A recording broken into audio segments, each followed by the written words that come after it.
In Borno, the state government has held a consultative meeting with interest groups to deliberate on how best to tackle the mass surrender of Boko Haram fighters.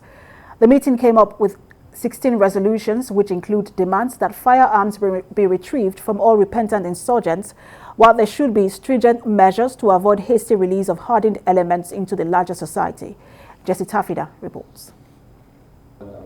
Top security officers, members of the National Assembly, traditional and community leaders, as well as CSOs, form part of this consultative meeting. This gathering is chaired by the Chief Executive of the state, Baba Ganazulu.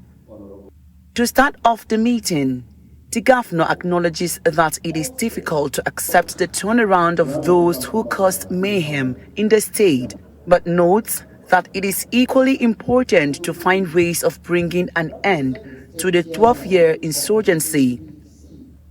Governor Baba Ganazulu is of the view that while accepting the repentant insurgents has its implications, rejecting them could swell the ranks of the rival ISWAP faction that is still armed and waging war against the people. We're operating in an ungoverned space, and the worst situation is that even if the governor is traveling to some of the extreme local government areas, like Goza, like Monguno, like Ukawa, like Damasak, even with military escort, we must to seek for air support.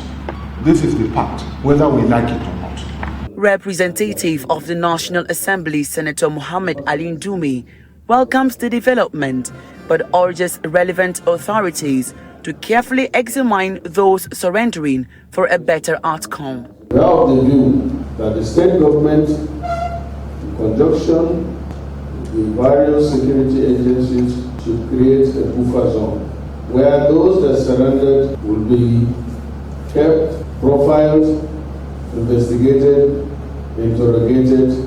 In their submissions, traditional and religious leaders call on residents to consider genuine reconciliation in order to allow peace to reign in the state. At the end of the meeting, a 16-resolution communique was issued, signed by the state Attorney General, Kakashehu Lawan. It appreciates efforts of the president towards ending Boko Haram insurgency in the region and urges the federal government to handle the issue of repentant terrorists with utmost care. The meeting also reiterates the need for further support to all survivors of the insurgency, especially women and children.